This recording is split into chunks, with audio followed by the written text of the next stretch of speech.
You don't need to be an economist to know that jobs are the engine of our economy. And without jobs, people can't earn. And people can't earn, they can't spend. And if they don't spend, it means more jobs get lost. It's a vicious cycle. And that's the vicious cycle we're in today. And it's one of the reasons that this bill is so desperately needed. We have to reverse that cycle. But everyone knows that jobs are more than just about a job. They're about dignity. They're about respect. They're about being able to get up in the morning and look your child in the eye and say, everything's going to be okay. Everything's going to be okay. Last year, our economy lost 3 million jobs, 600,000 more just this last month.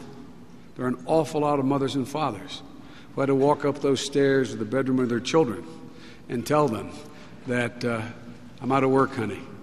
We may not be able to stay here. You may not be able to stay in the school. It's a tough conversation. And too many times it's already occurred in this country.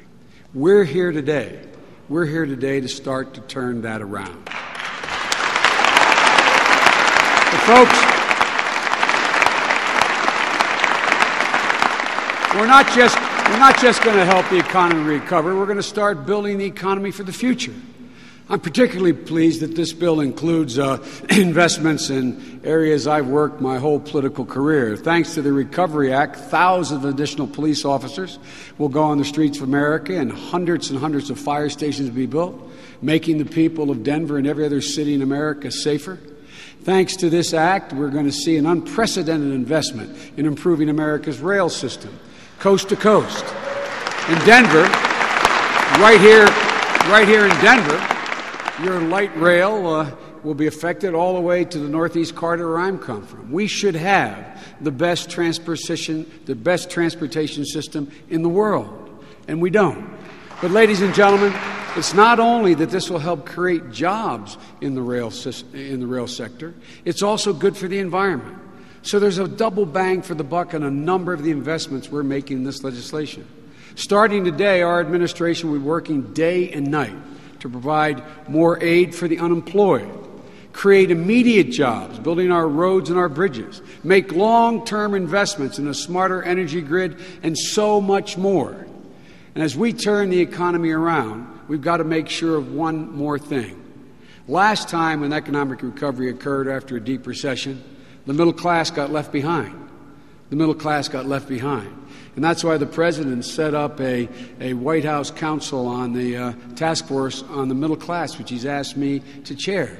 So as we go through this process, we're also going to make sure that America, as we recover, that American middle class is not left behind. But before we start on the way, there is much more to be done in the weeks to come. I want to say something about what got us to this point. I remember having the meetings of the transition team with President-elect Obama and Vice President-elect Biden in Chicago, and meeting in those offices, knowing we were about to inherit a very, very bad economic situation. And we started to put together the President's leadership, the blueprint for our recovery.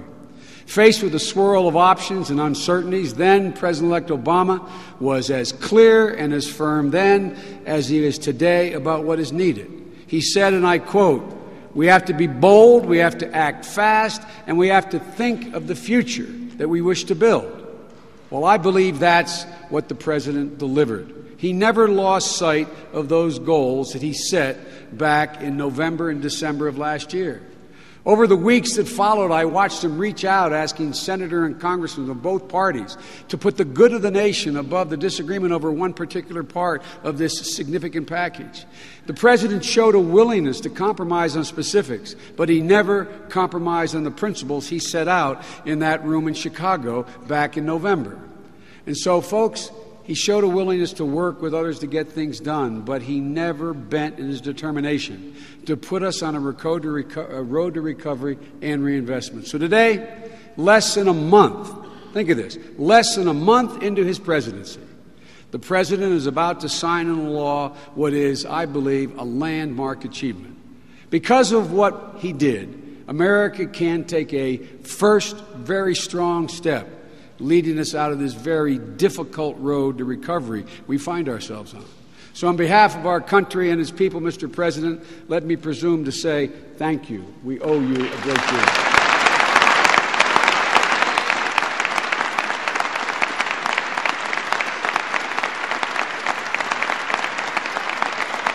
To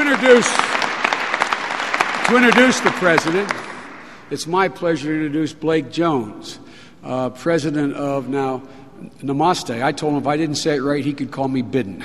But Namaste Solar. In 4 years, this company has grown from 3 people to 60 owner-employees and have become one of the leading installers of photoelectric panels here in the state of Colorado. And I expect they have ambitions that go beyond that, and I hope they succeed.